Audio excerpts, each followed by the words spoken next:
Tonight's invention was developed by a man who'd already given us the thermal undersock and marmalade from the Caribbean, and yet he would die a broken man.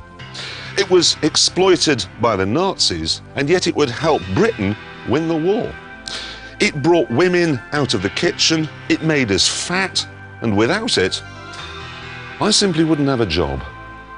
So, 3 cheers then for the television.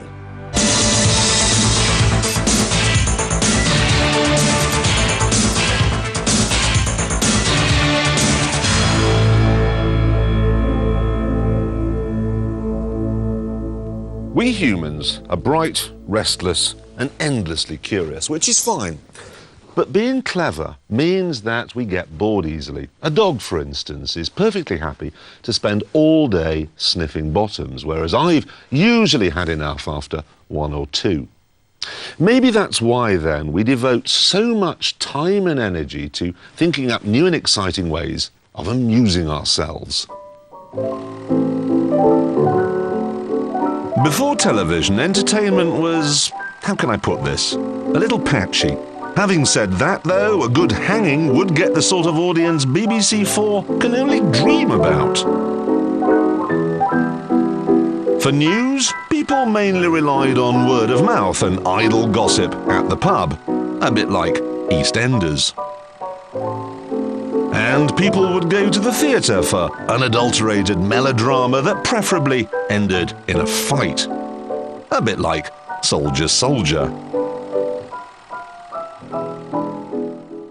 But then along came TV and everything changed. It rearranged our living rooms, it introduced us to the concept of someone being famous for being famous, and we got this, a programme called The UK's Worst Toilet. 5 million of you watched it. That's 1 in 12 people in Britain thought, no, we won't go to the theatre, we won't go and take the dog for a walk, we'll stay in and watch a programme about lavatories. Oh, there's one, look, there's one. The television you're watching right now is not simply an entertainment machine. It has incredible powers. It has won wars, but it can make disaster out of a crisis. It has liberated the oppressed, but caused societies to disintegrate. In Europe, we have more TV sets than children and spend 9 years of our lives watching them.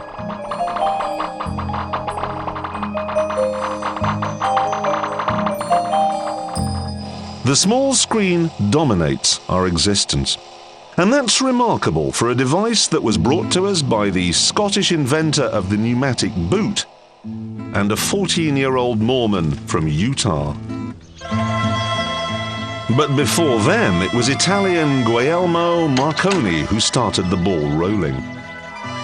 Marconi decided it might be possible to send messages across great distances without wires. Spurred on by the prospect of serious money, he started work until, in 1895, the breakthrough came.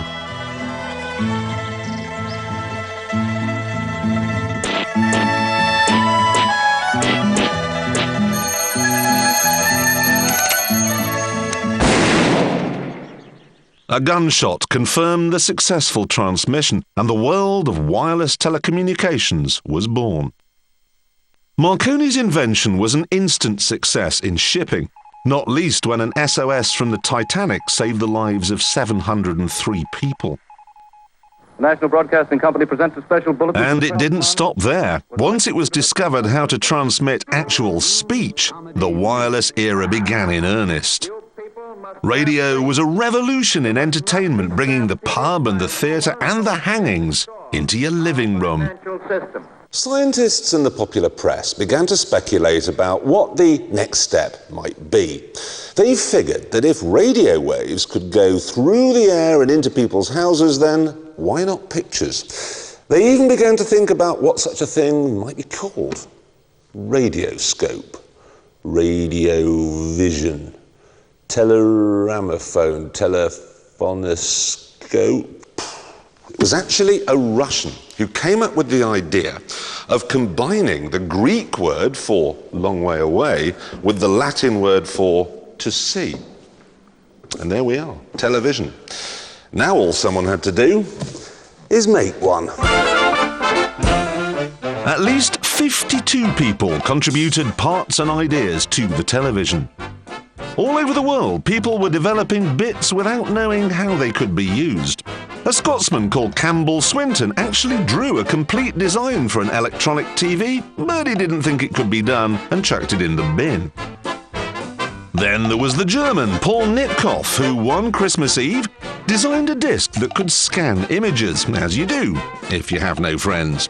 But it was Nitkoff's spinning disc that inspired the work of an eccentric Brit, an ideas man ahead of his time, John Logie Baird.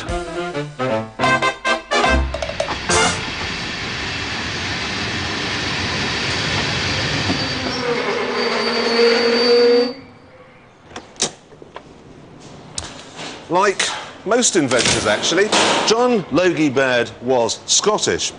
But he was a poorly man, constantly in ill health, so he moved to the seaside town of Hastings, here on the south coast.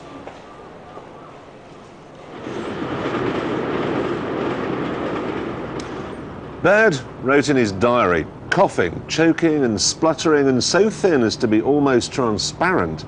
I arrived at Hastings Station, assets totalling £200, prospects, nothing. Baird suffered from two things: hypothyroidism, which made him weak, and an enormous capacity for rubbish inventions, which made him poor. He hoped the seaside air would revitalise his body and provide some inspiration. He needed some.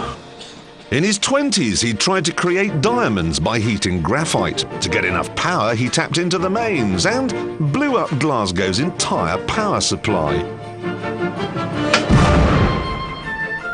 Another bright idea was to design a glass razor. It was completely rust-resistant, which was good, but there were downsides.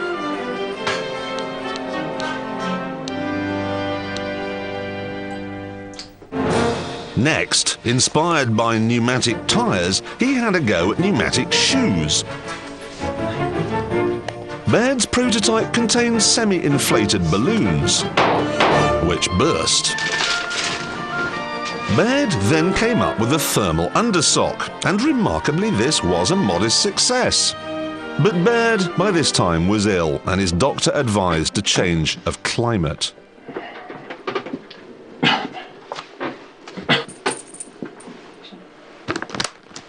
Leaving Glasgow and his girlfriend behind, he headed for Trinidad, where he spent his sock money on marmalade.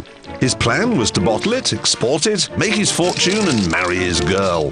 But by the time it reached England, his nest egg was full of maggots and had to be destroyed. And to garnish his misfortune with even more misery, his one true love went off and married someone with a proper job. Desperate, ill, and virtually penniless, Baird came for a walk along this very coastal path just outside Hastings, and he thought, I've got to invent something. Don't care what it is. Lava lamp, sandwich maker, rotating washing line, anything.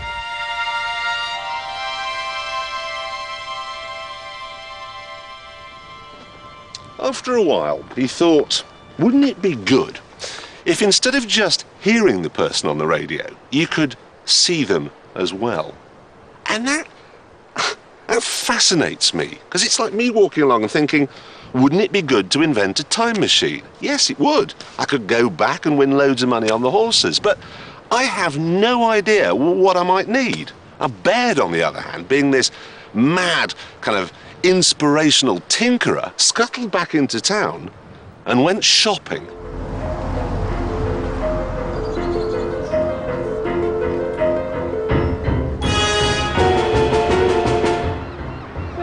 Baird had no money, no lab facilities, no specialist expertise and no experience of electrical engineering. But that didn't stop him. In 1923, at 21 Linton Crescent in Hastings, he started work.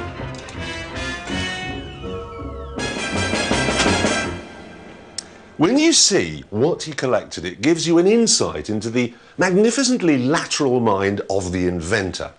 To make television, he got himself the lamp from the front of a bicycle, a pair of scissors, a hat box, obviously. Then there's the tea chest, in which we find a selection of cotton bobbins and some sealing wax. Then over here we have the glue and the knitting needles. And then, when he'd got himself the lid from a coffin, he was ready to start work. He used the coffin lid as a base. He then took the lid off the hat box, pierced holes through it in a spiral pattern, used a knitting needle as a shaft, and turned it into a scanning disc.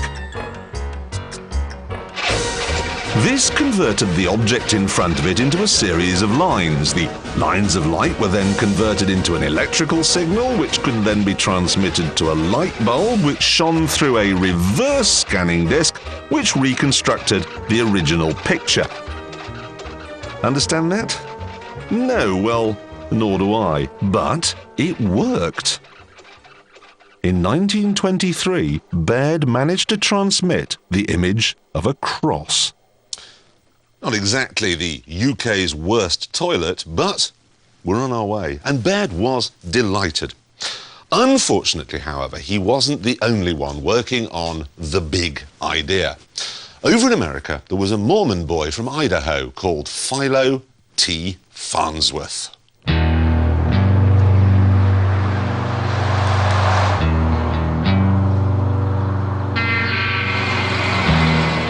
Farnsworth was born in Utah, but in 1918, when young Philo was 11, the family moved here to Rigby, Idaho, which, like Hastings, is proud to call itself the birthplace of television.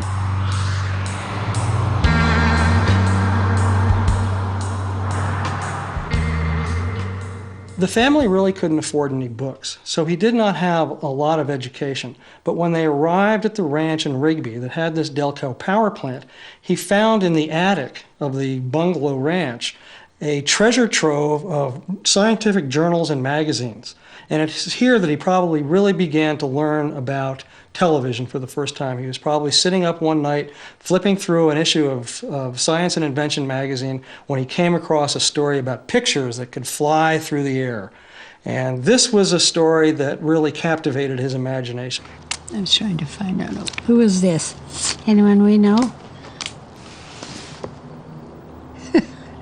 The two of us. It's the blind leading the blind here. Now in their 90s, Farnsworth's younger sisters have fond memories of their older brother. His mind was an inquiring mind, and he wanted to know what made the world go round. And that's why he became an inventor, because he wanted to see what motivated, what made things move. And so that's the kind of a person he was. He would say things, and we just took his word for everything, didn't we, Laura? Everything he said was right, was correct. Because he said so. Because Philo said so.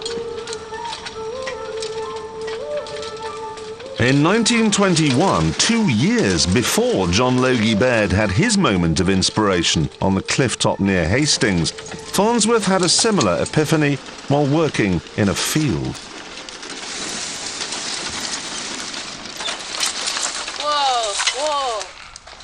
As he looked at the furrows he had just ploughed, he thought, hang on, you could scan an image with electrons if they were in rows like that. Genius. And he was only 14 years old. Farnsworth quickly fleshed out the details and back at school covered his classroom blackboard with his diagrams and equations.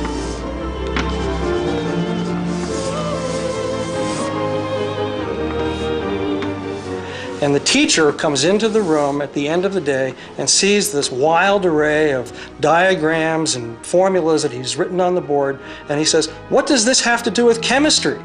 And Philo puts down his chalk and says, "This is my idea for electronic television." And the teacher says, "Television? What's that?"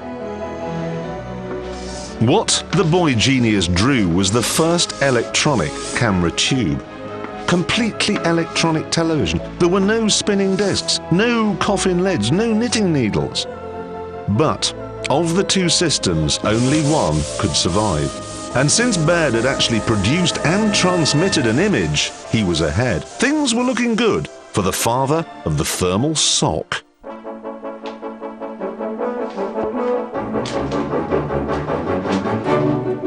The cross was the breakthrough Baird needed. It proved his system worked. His father was sufficiently impressed to fund him to the tune of 50 quid.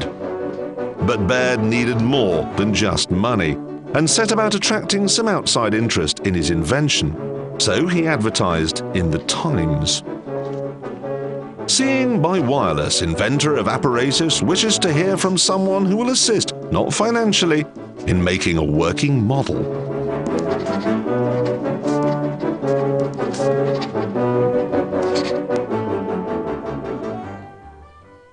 He was lucky. His ad was noticed by Cinema Supremo Will Day, and with Day's sponsorship, Baird thought up ways to improve his machine. What he decided is that his new machine needed more power. A lot more. 2,000 volts, in fact. So he went out and bought himself hundreds and hundreds of batteries. Now, bearing in mind his last experiment with electricity had blotted out the Glasgow power supply, this was likely to end in tears. And it did.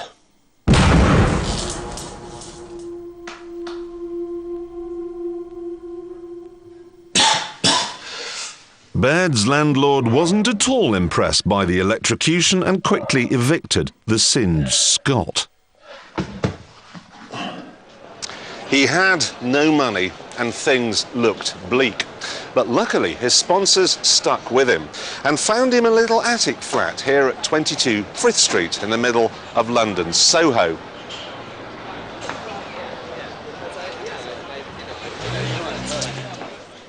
Hi, double espresso please. Today the building's a cafe, which means it survived Baird's tenure. But only just. Although Baird had managed to get an image to appear on his rudimentary television, there were still problems to overcome. The mechanical Nipkow disc that scanned the image had to be made bigger to get a brighter, clearer picture. So, in his attic, Baird set about the task of making monstrous plywood discs with enormous 8-inch lenses. And at first, it looked like he was onto a winner.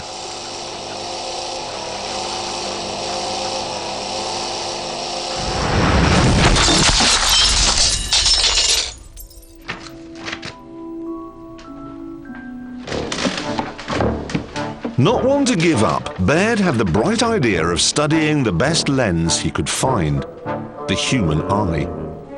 He fooled a surgeon into thinking he was a fellow doctor and took home a freshly removed eye. Unfortunately, while Baird may have been a fine inventor, he was a hopeless surgeon, and the eye just went squish. Fortunately for the Scot, on the other side of the Atlantic, the young American lad, Farnsworth, hadn't got very far developing his idea either. He was the eldest in the family, and when his father died in 1924, he had to give up his education, put his television dream on hold, and find work to support the rest of the family.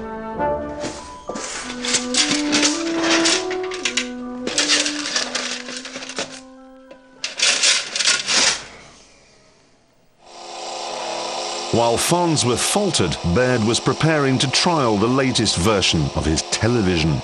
But first he needed some dummy to sit in front of his camera. Now this is a Stooky Bill. It's actually a ventriloquist dummy's head that Baird purchased off a market stall to replace a human sitting in front of it, because his original camera was so insensitive that he poured more and more light onto the object he was televising, until he got to the point where he, on one occasion, set fire to someone's hair. So here we have Stooky Bill sitting in front of a spinning disc. In October 1925, with a final flurry of twisting knobs and crossing fingers, Baird at last managed to get an image of the dummy's face on his television. was in shades of grey rather than just black and white, and this was a major step forward. But it wasn't enough for Baird. He was determined to see a human face on the screen. So he grabbed the first person he could find, and that person turned out to be a teenager called Bill Tainton. Stay here and look straight ahead. Okay? I was a bit scared of doing it, but he assured me that everything was all right and nothing to worry about. And then he disappeared to go down to the receiving end to see if we can see a picture or something or other. And I got into focus and couldn't stop there much more than a minute because of the terrific heat from these lamps.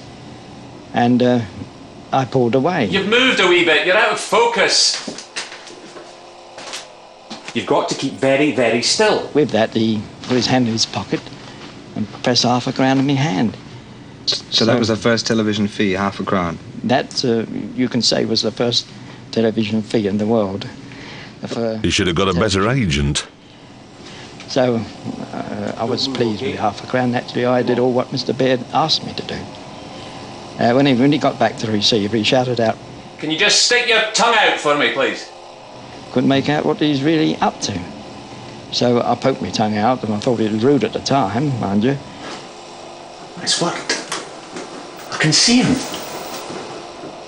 This is a photograph of what he would have seen, the first ever television transmission of a human face. Well, he was still excited when he spoke to me, and he said, "What do you think of it, William?" So I came out point blank and said, "I don't think much of it." Whatever Baird's living dummy might have thought of the weird Scots mesmerising apparatus, the man himself was ecstatic. I can see you! Television at last!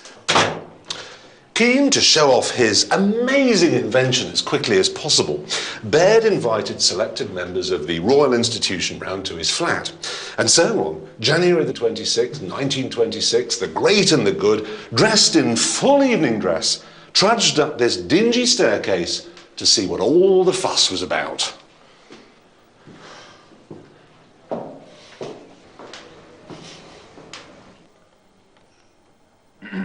Gentlemen, thank you very much indeed for coming along to my demonstration of television. Baird was worried. Not that they wouldn't be impressed, but that the lenses on the Nitkoff disc might shake loose again, massacring his guests.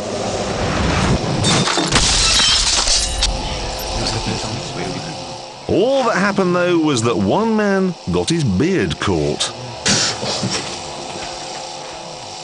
The audience managed to see the face of a person. Although faint and blurred, it was transmitted from one room to the other. Some thought this was trickery. During his demonstration, Baird caught one suspicious man crawling under the apparatus to find out how it was done. Excuse me, sir, have you lost something down here? Television had arrived. Baird was on a high. Instead of closeting himself away at lunchtime with a scone and a cup of Presbyterian tea, he was to be found charging around Soho, gorging himself on peach and peacock. This to him would have been an hors d'oeuvre, an amuse-bouche. There were fine wines washed down with lashings of hot brandy. He was, without realising it, the original media lovey. Ironically, his favourite restaurant was the Ivy, which today is the favourite haunt of all the stars that his invention created. But over in the United States, the young pretender was closing in.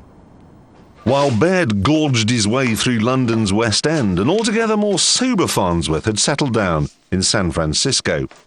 The Utah farm boy, now aged 20, had set up a laboratory and was once more working obsessively on his television system. Though he had married, he remained faithful to his electronic mistress and confessed to his wife, "I think you should know there's another woman in my life, and her name is television." But his intellectual infidelity paid off. In less than a year, Farnsworth had a device that actually displayed an image. All of a sudden, Baird's mechanical system had an electronic rival. Farnsworth got his first picture on this cathode ray tube. It was a simple image of a straight line that appeared in a field no bigger than a postage stamp on the face of this cathode ray tube on September 7th, 1927, and that was the breakthrough that he had been waiting for. Back in Britain, Baird was under pressure. He was forced to combine gluttony with designing, using tablecloths in the restaurants he visited to work on improvements. He must have looked like a paranoid fool as he scuttled around with a sheaf of tablecloths under his arm. John Logie Baird, however, was keen to convince the Americans that he wasn't out of the picture. And so, just 2 years after his first clumsy demonstration of television, he scored another first. He broadcast live pictures of a woman in London across 3,000 miles of ocean to a television set in New York. In February 1928, Baird still ruled the TV roost, but his reign was short-lived. A few months later, Farnsworth launched his cathode ray tube system in San Francisco, and the press went wild. It was anyone's race, but neither of them won. Big business saw just how enormous television might be. In America, the giant RCA Corporation developed their very own completely original electronic system, leaving Farnsworth out in the cold. And in the UK, Marconi EMI were developing a similar electronic system, leaving Baird out of the equation. However, here, Baird had an indulgent auntie. Baird persuaded the BBC to let him use their radio transmitters for his experimental broadcasts. His television then was no longer theory, he was actually transmitting. It is now 12 years ago since I produced the first little flickering television image. Today we have in London a regular television service twice daily with thousands of lookers in. Baird became the first in the world to broadcast live television pictures, and he marketed his Baird television like a true businessman. This is the only surviving example of the world's first mass-produced television set. It was made in 1927. It's a Baird Model B televisor. They were very, very expensive, about the same price as buying a brand new Rolls-Royce car. In fact, they were so expensive that the Baird company rapidly had to rethink and bring out a much cheaper model. It's almost like a pair of video headphones. You actually watch it like this. Early broadcasts were, quite frankly, rubbish, because the sound and the picture weren't in sync. So what you actually got was something like this. I would talk to you for 2 minutes,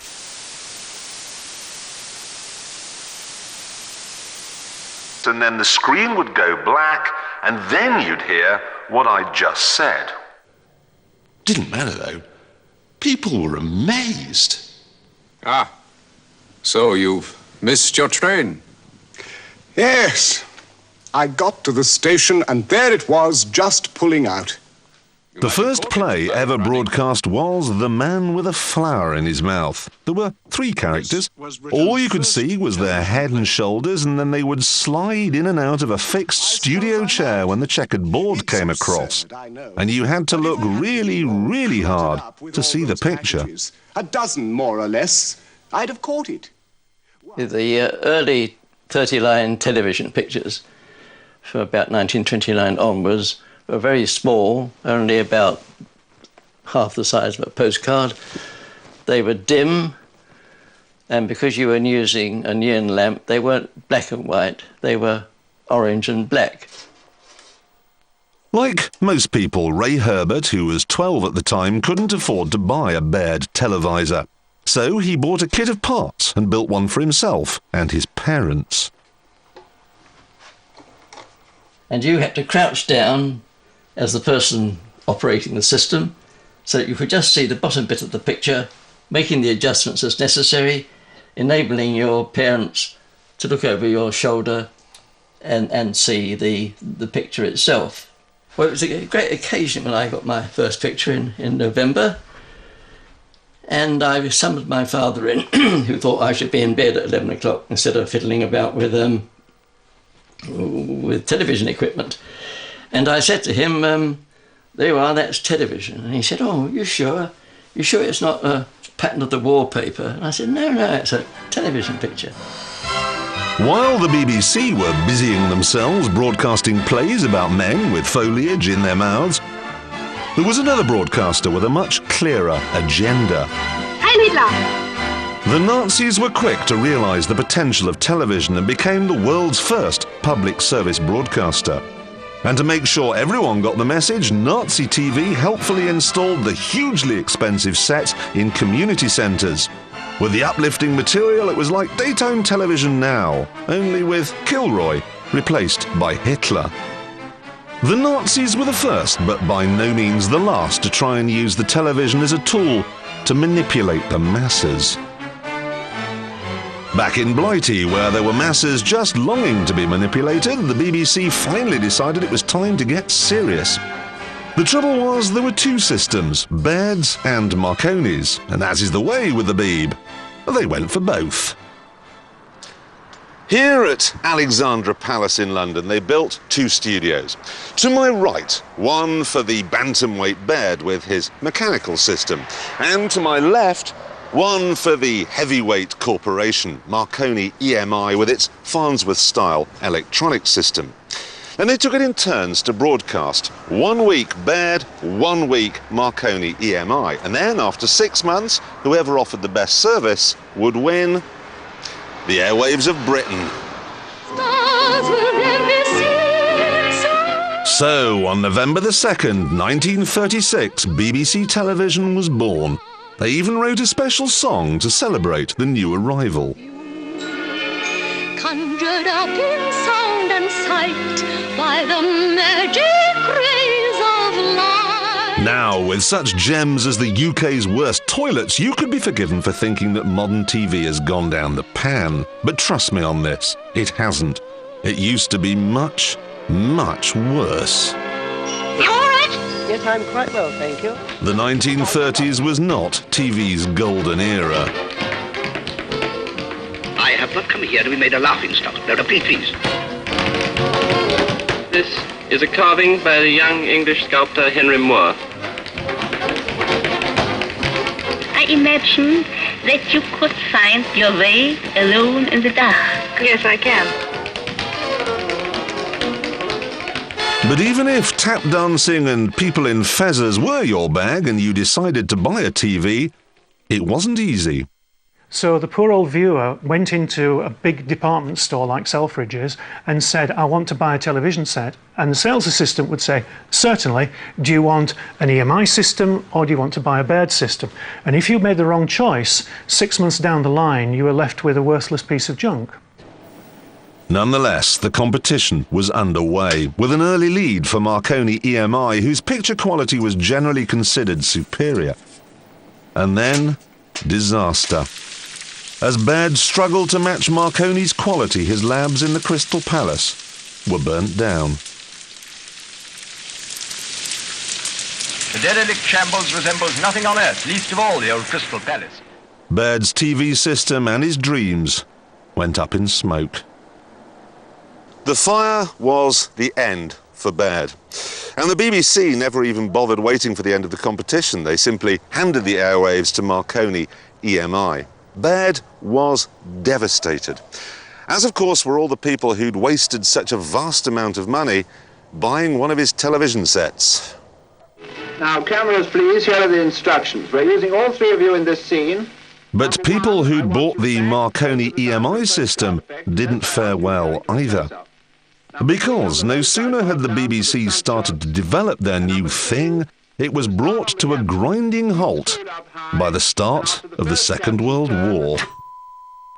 Afraid that enemy bombers might use the TV signal to guide them, the BBC stopped transmitting. For 5 years, there truly was nothing to watch on television. August 8th, 1940, and the battle for Britain is on. 30 enemy aircraft over the channel, flying due west. However, little did the Luftwaffe know that they would soon be defeated by television. Picture the scene. It's 1940, and pretty well every day, wave after wave of German bombers are flying over this very stretch of Sussex coastline. Now, we were outnumbered and outgunned. We should have lost, but we had one critical advantage. Thanks to the new invention of radar, we could see them coming. Radar wouldn't have been possible without one vital ingredient taken directly from television, the cathode ray tube. Suddenly, scientists didn't need to listen to confusing radar signals. They had a screen on which they could actually see the incoming aircraft. Here comes the Luftwaffe. In dozens of flights, hundreds of planes. In the Battle of Britain, it armed our forces with the exact position and distance of the enemy and helped win the most decisive air battle of the war. If it wasn't for radar, this program would probably be in German.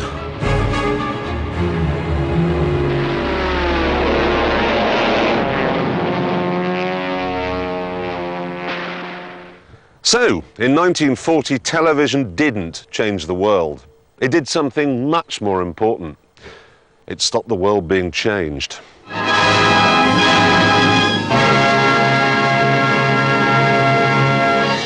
Hello, everybody. This is the BBC television station at Alexandra Palace. When the war was over, which incidentally we won, television really took off, and 20,000 sets were sold in the UK in the first year. The sets were cheaper and better, and the rebirth of programming was perfectly timed. Mix on new camera one. It brought some light relief to the doom and gloom of post-war depression.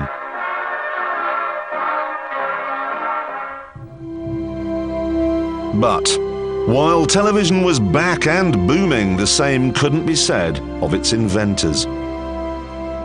John Logie Baird died a broken man.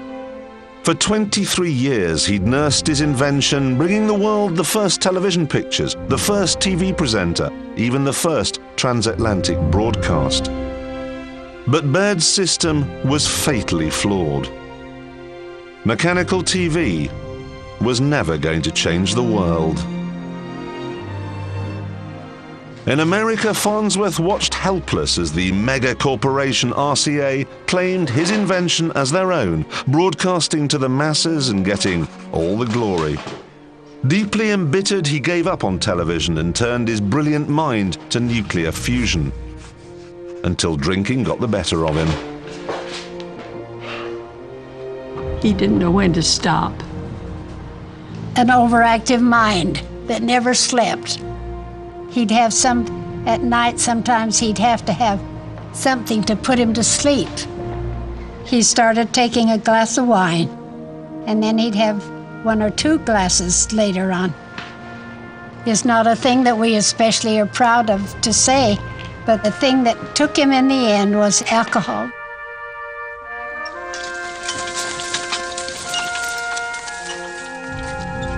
It was a sad ending for the American genius who took his inspiration from the land and invented what you and I call television. You know, I've worked in television for 15 years, but I still have no idea how the actual set works. I recognise that these are speakers and that they have an important job to do, and I presume all this has something to do with electricity. But how that electricity gets down this bit, which is the cathode ray tube, and then makes a picture on the screen, I'm completely clueless. It's more unfathomable than an internal combustion engine. And to think it was all dreamed up by a 14-year-old boy.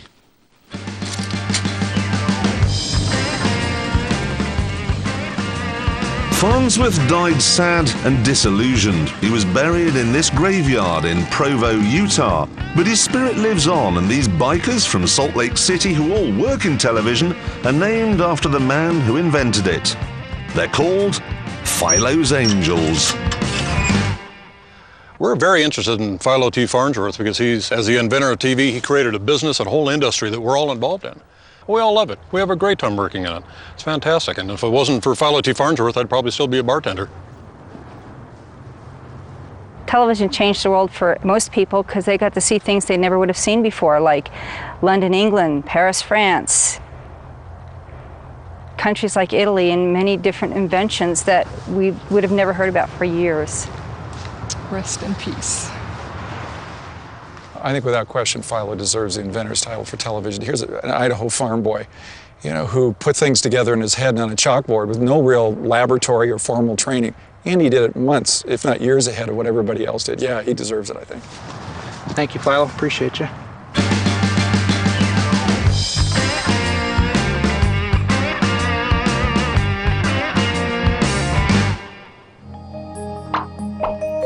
By the time Philo T. Farnsworth died, television was well on its way to becoming the most powerful tool of mass communication on the planet. Television was changing history. For joint appearances, the subject matter... The most famous example of this was a televised debate in 1960 between would-be presidential candidates Richard Nixon and John F. Kennedy. Nixon looked tired and haggard, I think I better shave. while Kennedy looked like a young, vibrant Cary Grant. This is a great country, but I think it could be a greater country. People listening to the debate on the radio were convinced Nixon was the better man, but on TV it was Kennedy who won, and it was TV that mattered. So if television had never been invented, Nixon may very well have won that election. And if he'd won it, he'd have been in the hot seat during the Cuban Missile Crisis. Once again then, television stopped the world being changed. If Nixon had started a nuclear war over Cuba, then I'm sure it would have been the most exciting television program of all time, and possibly the shortest. The power of television images speak for themselves. A picture really is worth 1,000 words.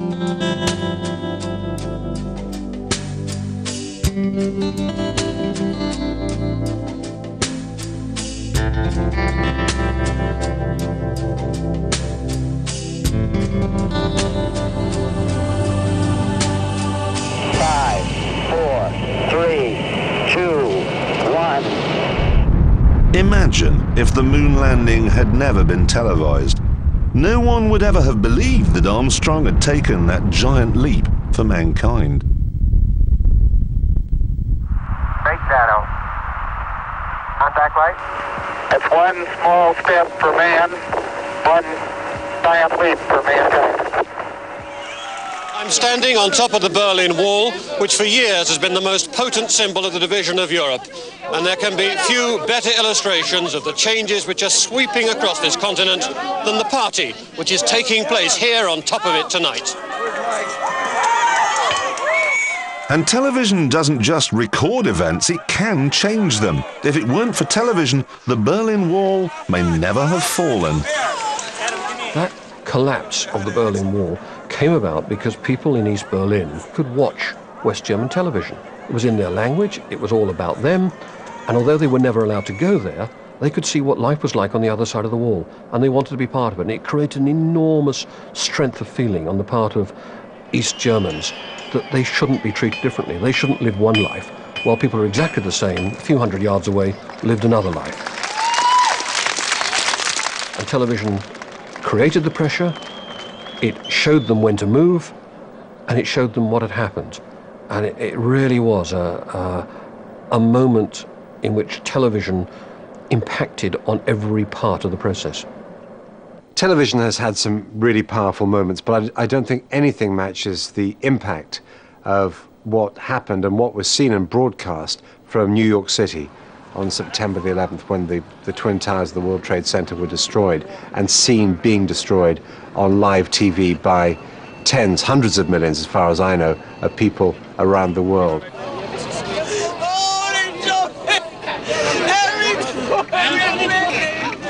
Imagine if the World Trade Center collapse hadn't been televised. Would its impact have been so big? The fact that it was broadcast, the fact that so many people saw it, I think magnified its power many times. And, well, just look at the world around us now, and we can see the consequences of September the 11th.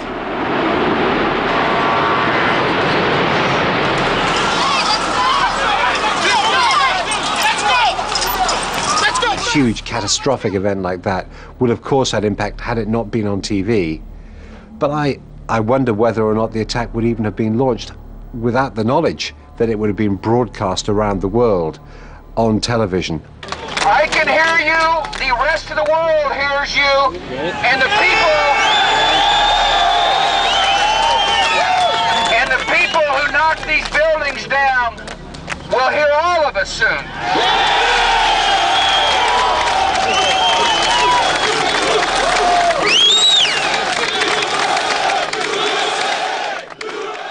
There's certainly an argument that big news events are where television has had its biggest impact. But I'm not so sure, because there's another form of television which is more pervasive than advertising, more persuasive than a party political broadcast, and far more popular than any news programme. I'm talking, of course, about the soap opera. It's now the most popular form of TV worldwide. In India, for example, 125 million people a week tune in to watch the soap detective VJ. तीनों जगह मेरी एक-एक सहेली है. मैं तीनों से बहुत प्यार करता हूँ. मेरी समझ में नहीं आता मैं किससे शादी करूँ. आइए बैठिए. आपको पता है ना कि एक से ज्यादा लोगों के साथ शारीरिक संबंध रखना खतरनाक हो सकता है. आप HIV विषाणु लगने की बात तो नहीं कर रहे? Ooh, I'm impressed, and we of course have the same sort of thing in Britain as well. In the last few years, EastEnders alone has covered adoption, abortion, alcoholism, Alzheimer's, bigamy, breast cancer, cot death, depression, divorce, domestic violence, drugs, eating disorders, fostering heart disease, hepatitis, HIV, homosexuality, illiteracy, immigration, meningitis, miscarriage, pancreatitis, prostitution, racism, rape, schizophrenia, sexual harassment, single parents, stalking, suicide, truancy, and underage drinking. Doesn't anyone just go for a walk in the park and have a nice time? I mean, small wonder we're all so depressed. Now, I've never watched a single episode of EastEnders, not because it's all so miserable, but because I once caught Dallas. I therefore know soap is addictive and influential. Trevor, what are you doing here? I've come to take you home. No. Take a recent storyline from Albert Square. Apparently, this man, who's called Trevor, had been beating up this woman who's called Mo, until one day...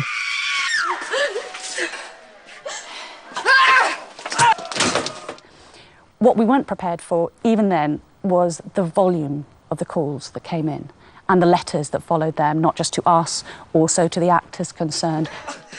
A guy came up to me in a bar. He was a carpet fitter, and he'd gone round to someone's house, and there was a picture of my EastEnders publicity photograph was on this wall of this woman's house. And he said, oh, do you know her? And this woman said, no, but she saved my life. And he said, well, how? And he said, because of I watched EastEnders and I realised it was me, and I realised it had been me for 20 years, and I thought I'd do something about it, and I phoned the number and I got out. I don't think, in a way, that we can take the credit for that, for being wonderful campaigners. I think it's simply a testament to the power of television.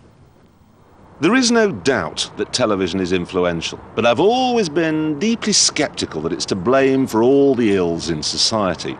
I've always felt that TV reflects modern life rather than the other way round. I mean, the other night I watched The Terminator on Channel 5, and I didn't feel the need to go out afterwards and steal someone's clothes and motorcycle. But then, this argument was shaken somewhat by something that happened in Bhutan.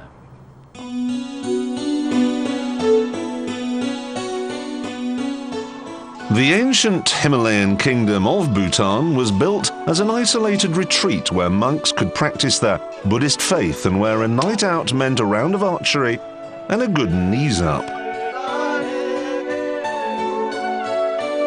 It was a real Shangri-La of peace and harmony. That is until 1998, when the king finally gave in and introduced cable television in 47-channel Technicolor. Its impact was immediate. You couldn't have set up a better scientific experiment to show how television affects society if you tried. Suddenly, the Bhutanese became faster consumers than the Beckhams. Farmers who previously their only thought was which ceremonial robe they were going to wear in winter or in summer, the light one or the heavy one. They wanted a certain kind of oil for their tractor. Their wife, they wanted a certain kind of soap. And skin whitening products that now become tremendously aggressively marketed and that young girls are now demanding their parents for. And it was found in some of the outlying towns that there were girls who were the first time prostituting themselves to raise money to buy the most basic things they were seeing on TV. And it doesn't stop there. Traditional activities have been replaced by goggling at the box. 35% of parents prefer to watch TV than to talk to their children. 50% of children watch more than 12 hours of TV every day, and worryingly, some might say predictably, violent crime is on the increase. There have been one or two pretty hideous murders that have taken place with great violence, and a few crimes that have been motivated by heroin, which people have begun to smoke. And certainly this was a fairly drug-free society, apart from probably the odd crafty grass joint that was passed around by farmers. But despite the adverse effects, does the government regret introducing television? Television is really a means to knowledge, and knowledge is empowerment, and empowerment is what this country wants to provide to its people.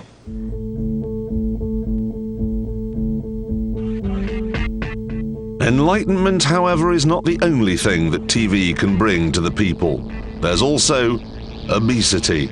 Yep, it's official. TV makes you fat. The land of the brave and the home of the vast is, of course, an ideal place to conduct research into this kind of thing. And a man in Memphis, one time home to the fattest man in pop, has been doing just that, running a series of tests investigating the physical effects of television on children. Okay, Josh, have you get on the bed here?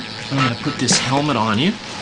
His young subjects watched the box and were then made to watch nothing at all. The wall for me, all right? And what we found, surprisingly, was when children watched television, their metabolic rate, the number of calories they burn, was actually lower than if they were doing nothing at all, which makes them actually at risk for obesity. What we think is that they're not fidgeting. Children fidget all the time. Just ask any parent. It seems that children, when they're watching television, don't do that fidgeting. On average, children in our country watch more television per day than the number of hours they're in school. When adults are watching 5 to 8 hours a day and children are watching 6 to 9 hours a day, it's too much. There's very good data that shows that as the number of hours of television rise that you watch, your obesity increases. The worry is, of course, that today there's so much telly on offer, we can only get bigger. With the advent of cable and satellite television, there are now, in Britain alone, 899 different channels. And that's too much choice. You have to go past the Norwegian weather, past the God channel, past the Dutchie on the left-hand side.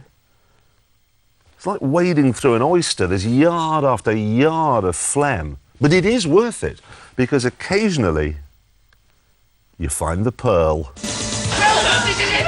I'm gonna give you a damn good thrashing! I'm sorry. It's a quick, straight yes or no. Question, and I would give you an answer. Did you threaten to overrule him?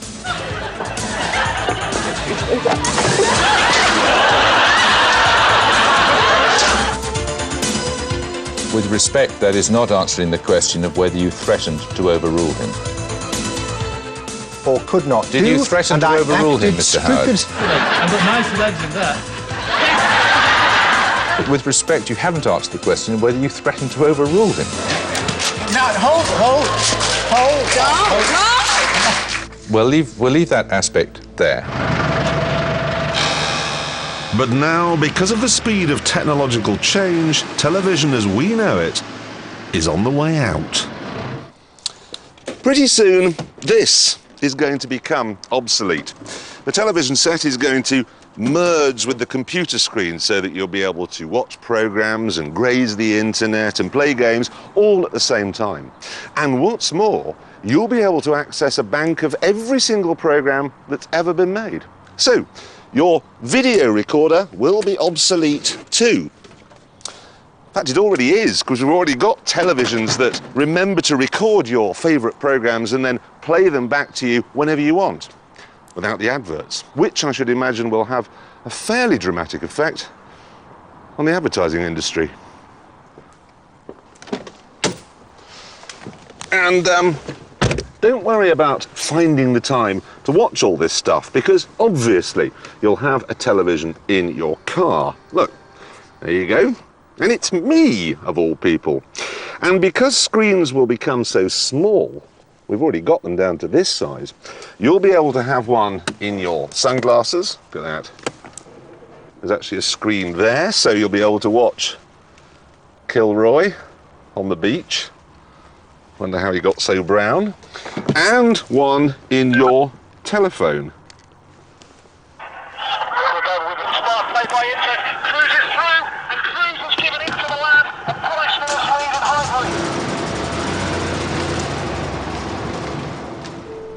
It is remarkable that something which started out in life as a couple of knitting needles and a coffin has in just 80 years done its bit to avoid a nuclear holocaust, win a war and bring relief to millions of starving Africans. And it hasn't finished yet, because when three-dimensional holographic television gets here, people will be able to come out of the box and move among you. So you'll be able to have me actually in your own living room. Think about that. Good night. There's joy in store, the world is at your door. It's here for everyone to view. Conjured up in sound and sight by the